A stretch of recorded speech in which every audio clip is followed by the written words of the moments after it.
ప్రేసులో పిల్లలు welcome to beginner class. అందరు సిద్ధంగా ఉన్నారు కదా? మన ప్రార్థనతో లెసన్ స్టార్ట్ చేసుకుందాం. అందరూ మోకరించి చేతి జోడించి కళ్ళు మూసుకోండి. పరిశుద్ధ దేవానికి స్తోత్రం చెల్లిస్తున్నామయ్యా. మీ సన్నిధి మామూలించండి ప్రభా. చిన్న బిడ్డలతో మీరు మాట్లాడండి ప్రభా. మీరు అన్ని విషయంలో అన్ని పరిస్థితుల్లో చాలిన దేవుడు అని వారు గుర్తించడానికి సహాయం చేయమని యేసు పరిశుద్ధ నామములో అడిగి వేడుకుంటున్నాము తండ్రి. ఆమేన్. ఈ రోజు మనము 20వ లెసన్ చూసుకుందాం. యేసు తుఫానును సముద్రమును గద్దించుట. ఇంగ్లీష్ లో Jesus rebukes the Storm and the Cs. దీంట్లో కంటక వాక్యము కీర్తనలో 46:1 దేవుడు మనకు ఆశ్రయమును దుర్గమునై ఉన్నాడు, ఆపత్కాలములలో ఆయన నమ్ముకొనదగిన సహాయకుడు. Psalms 46 chapter 1st verse. God is our refuge and strength and ever present help in trouble. పిల్లలు, మీరు ఎప్పుడైనా పడవలో అంటే దోణిలో ఎప్పుడైనా సముద్రం మీద ప్రయాణం చేశారా? చిన్న చిన్న దోణిలో, చిన్న చిన్న పడవలో కొన్నిసార్లు మీరు ప్రయాణం చేసి ఉండొచ్చు కదా. అయితే ప్రయాణం చేస్తూ ఉన్నప్పుడు మీకు భయం వేస్తుంది కదా. భయం ఎందుకు వేస్తుంది? ఆ పడవ మునిగిపోతుందేమో అనే భయం మీలో కలుగుతుంది కదా.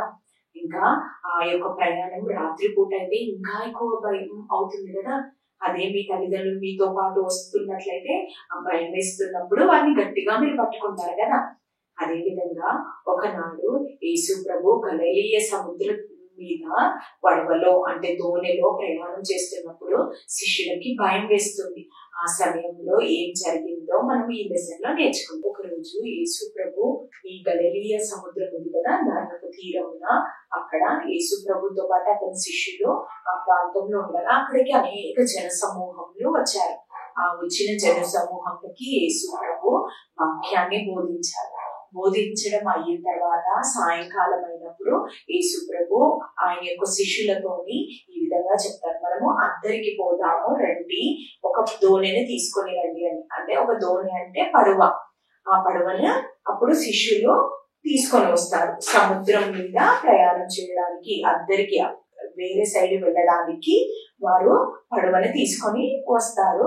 అప్పుడు అందులో యేసు ప్రభు కూర్చుంటారు.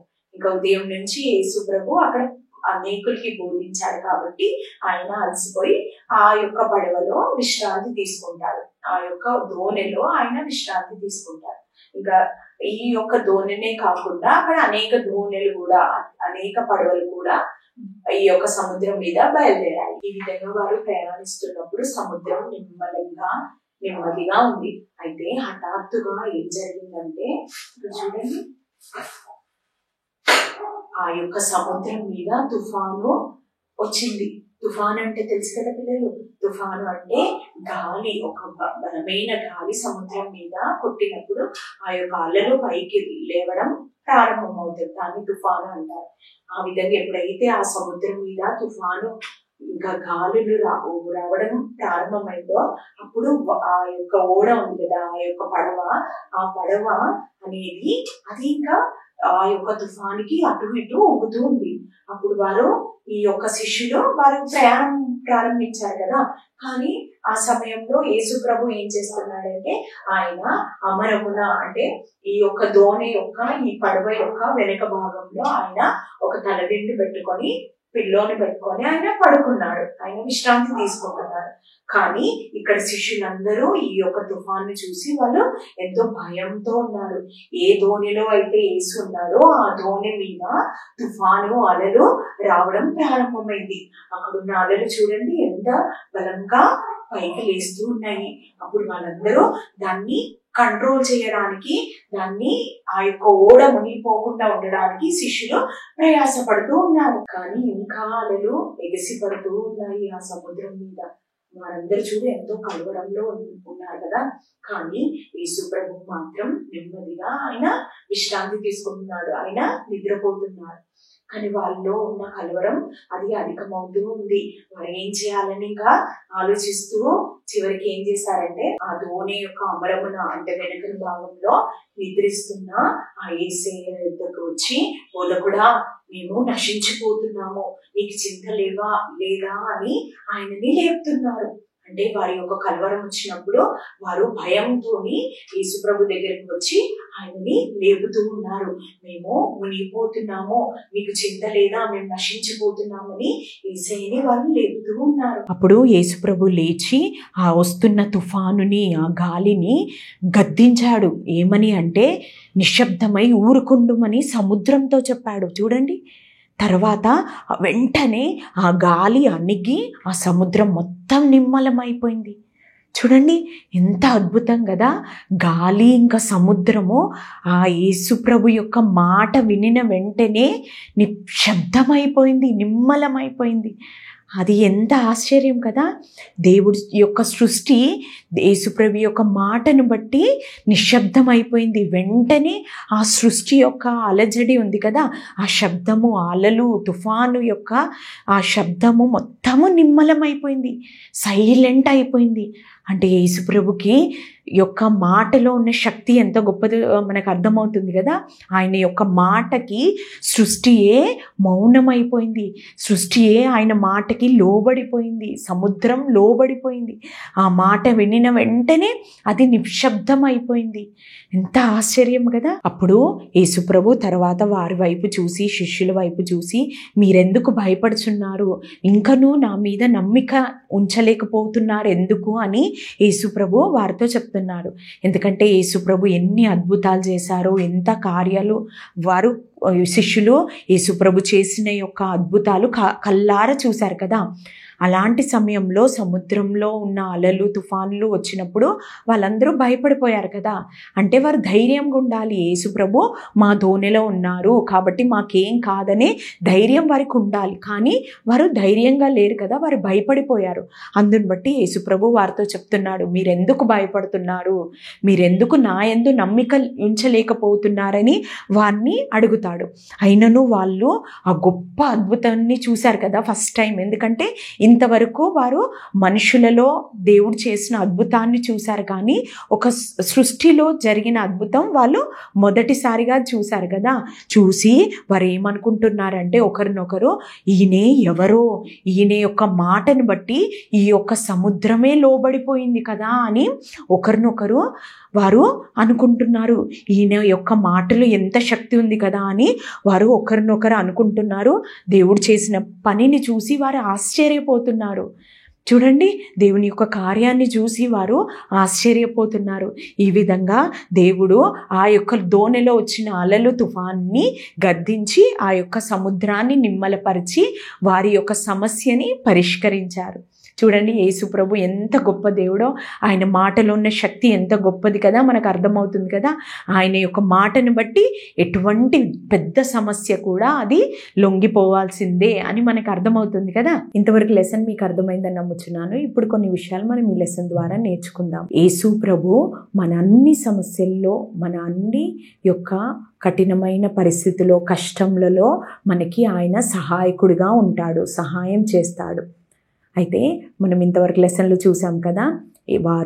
వారి యొక్క దోణిలో ప్రయాణం ప్రారంభించినప్పుడు వారికి ఒక సమస్య వచ్చింది కదా. ఆ సమస్య ఏంటంటే తుఫాను ఆ ఒక్క దోణి మీదకి వచ్చింది. యేసుప్రభు ఏ దోణిలో ఉన్నాడో ఆ దోణిలో గాలి తుఫాను వచ్చింది. కాబట్టి ఒక సమస్య వారికి వచ్చినప్పుడు వారు ఆ సమయంలో ఎలా ఉన్నారో మనం చూసాం కదా. వారు భయపడిపోయారు. యేసుప్రభు ఆ దోణిలో ఉన్నప్పటికీ కూడా వారు భయపడిపోయారు. ఏమవుతుందో, మేము మునిగిపోతామో అనే భయం వారికి వచ్చింది. కానీ చివరికి వారు ఎప్పుడైతే యేసయ్యను ఆశ్రయించారో అది సమస్య అనేది పరిష్కారం అయింది కదా. అదేవిధంగా మనం కూడా ఈ లోకం అనే ప్రయాణంలో, అంటే మన యొక్క ప్రయాణం చేస్తున్నప్పుడు ఈ సముద్రం అనే ఈ లోకంలో మనం ప్రయాణం చేస్తూ ఉన్నాం కదా. మన గురి ఏంటి? పరలోక రాజ్యం చేరాలి. ఏ విధంగా అయితే శిష్యులు అద్దరికి చేరడానికి ప్రయాణం చేశారు కదా. గాలి తుఫాను నిమ్మలం అయిన తర్వాత వారు అద్దరి చేరుకున్నారు. అదేవిధంగా మనం కూడా ఈ లోకంలో మనం కూడా ప్రయాణం చేస్తూ ఉన్నాము. ఎక్కడికి చేరడానికి? పరలోకం చేరడానికి. అయితే దానికంటే ముందు ఈ లోకంలో ఉంటున్నప్పుడు మనకి అనేక సమస్యలు, అనేక ప్రాబ్లమ్స్, అనేక కష్టాలు మనకు వస్తూ ఉంటాయి కదా. మీకు కూడా ఎన్నో ఇబ్బందులు, ఎన్నో ప్రాబ్లమ్స్ ఉంటాయి కదా. కొన్నిసార్లు మీకు భయం వేస్తూ ఉంటుంది, మీకు ఎవరు లేరు, నేను ఒక్కదాన్నే ఉన్నాను అనే భయం మీ లోపల వస్తూ ఉంటుంది కదా. అయితే అటువంటి భయాలు మనలో వచ్చినా, మనకి ఎన్ని ప్రాబ్లమ్స్ మన ముందు వచ్చినా కూడా మనం భయపడకూడదు. అన్ని ప్రాబ్లమ్స్ని యేసయ్య యొద్దకు తీసుకొని వెళ్ళాలి. ఎందుకంటే యేసయ్యకి ఎటువంటి సమస్య కూడా తీర్చలేను అనేది ఈ లోకంలో ఏమీ లేదు. ఆయన ఎటువంటి సమస్యనైనా కూడా తీర్చగలిగే శక్తి ఆయనకున్నది కదా. శిష్యులు చూసినప్పుడు శిష్యులకి అనేక అద్భుతాలు వాళ్ళు చూశారు. యేసుప్రభు చేసిన అనేక అద్భుతాలు వారు చూశారు. అయినను వారు భయపడిపోయారు. ఎందుకంటే వారు అనుకొని ఉండవచ్చేమో యేసుప్రభు ఈ యొక్క సముద్రాన్ని, తుఫాన్ని ఏం చేయగలడో అనే వారు కొంచెం అవిశ్వాసం ఉంచారు. యేసుప్రభు మీద నమ్మకం ఉంచలేకపోయారు. కానీ యేసుప్రభు గాలిని, తుఫాన్ని అంటే ఈ సృష్టిని కూడా ఆయన కంట్రోల్ చేసే శక్తి ఆయనకున్నది. అంటే ఆయన సృష్టికర్త కాబట్టి ఆయనకు అధికారం ఉన్నది. ఆయన ఎటువంటి సమస్యనైనా పరిష్కరించగల శక్తి ఆయనకున్నది. కాబట్టి మీ జీవితంలో ఎటువంటి సమస్య వచ్చినా కూడా మీరు ప్రార్థనలో ప్రభువా నాకు ఈ సమస్య ఉంది అని మీరు ఆయనకి మీ యొక్క అవసరతను, మీ యొక్క సమస్యను యేసయ్యకు చెప్పినప్పుడు యేసయ్య ఆయన సమయంలో తప్పకుండా మీ యొక్క సమస్యకి పరిష్కరిస్తాడు. ఇంకా మీరు ధైర్యంగా ఉండాలి. ఎందుకంటే మీ యొక్క దోణిలో, మీ జీవితంలో యేసయ్య ఉన్నాడు, ఆయనకి సమస్య సాధ్యము అనే ఆ సృష్టికర్త మీ హృదయంలో ఉన్నాడనే మీకు ధైర్యం ఎప్పుడు వస్తుందంటే, ఎప్పుడైతే మీ హృదయంలో యేసయ్య ఉంటాడో అప్పుడు మీరు ధైర్యంగా ఈ లోకంలో అన్ని సమస్యల్లో ధైర్యంగా ఉంటారు. ఇంకా ప్రతి సమస్యని యేసయ్య యొద్ద మీరు చెప్పాలి. అప్పుడు మీరు ధైర్యంగా అన్నిట్లో కూడా ముందుకు వెళ్ళగలుగుతారు. అప్పుడు మీరు ఎంతో సంతోషంతో చివరికి మన పరలోక రాజ్యానికి మనం చేరుకుంటాం. ఆ విధంగా అన్ని పరిస్థితుల్లో కూడా మీరు యేసయ్య మీద ఆధారపడాలని, అన్ని సమస్యల్లో మీరు ఆయనకి చెప్పాలని యేసయ్య ఆశిస్తున్నాడు. మీకు అర్థం కావడానికి చూపిస్తున్నాను. ఇక్కడ ఈ వాటర్ జార్ అనేది మనము ఈ లోకంలో ప్రయాణం చేస్తున్నప్పుడు, ఈ యొక్క ధోని ప్రయాణం చేస్తున్నప్పుడు ఆ ధోనిలో ఎలా అయితే తుఫాను అలలు అనే సమస్య వచ్చిందో, అదేవిధంగా మన జీవితంలో ఈ అనేక సమస్యలు వస్తూ ఉంటాయి కదా, ప్రాబ్లమ్స్, డిఫికల్టీస్. ఆ యొక్క సమస్యలు ఈ యొక్క జార్కి సాదృశ్యంగా ఉంది. ఇది యేసయ్యకి సాదృశ్యంగా ఉంది. ఇక్కడ నువ్వు, నేను. అయితే ఎప్పుడైతే మనకి సమస్యలు వస్తున్నాయో ఆ సమస్యల్లో యేసయ్యని ఆశ్రయించకపోతే, యేసయ్య లేకపోతే ఆ సమస్యలో మనము మునిగిపోయి అప్పుడు మనం చూడండి ఇక్కడ వెట్ అయిపోయింది కదా, మనకి ఆ సమస్యలో పరిష్కారం దొరకదు. ఈ విధంగా ఈ యొక్క సమస్యలో మనము మునిగిపోయాం. కానీ ఎప్పుడైతే సమస్య వచ్చినప్పుడు మనము క్రీస్తుని ఆశ్రయించిన ఎడల, మనకి ఏదైనా సమస్య వచ్చినప్పుడు, ప్రాబ్లం వచ్చినప్పుడు యేసయ్యకి చెప్పి, యేసయ్య నాకు ఈ సమస్య ఉందని మనం ఎప్పుడైతే యేసయ్యకి చెప్తామో, ఆయనను ఆశ్రయిస్తామో, అప్పుడు మనం ఆ సమస్య మన ముందు వచ్చిన ఆ సమస్యలో మనము ఈ విధంగా మునిగిపోము. చూడండి, ఇప్పుడు ఆ సమస్యలో మనమున్నా కానీ మనము యేసయ్యను ఆశ్రయించాం కాబట్టి ఆ సమస్యలో మనము మునిగిపోము. చూడండి, ఇప్పుడు ఈ యొక్క పేపర్ వెట్ కాలేదు. చూడండి, మనం అదే విధంగా ఉన్నాము. సమస్య వచ్చినప్పుడు యేసయ్యని ఆశ్రయిస్తే మనకి ఏమీ కాదు. ఆ సమస్యలో దేవుడు మనకి పరిష్కారం ఇస్తాడు. మనం దాటుకుని వెళ్ళడానికి దేవుడు మనకి సహాయం చేస్తాడు. ఎప్పుడైతే మనం యేసయ్యని ఆశ్రయించినప్పుడు. ఆ విధంగా చిన్న బిడ్డలైన మీరందరూ కూడా మీకు వస్తున్న సమస్యల్లో, ప్రాబ్లమ్స్లో యేసయ్యని ఆశ్రయించినప్పుడు తప్పకుండా మీకు జయం దొరుకుతుందని నేను ఆశిస్తున్నాను.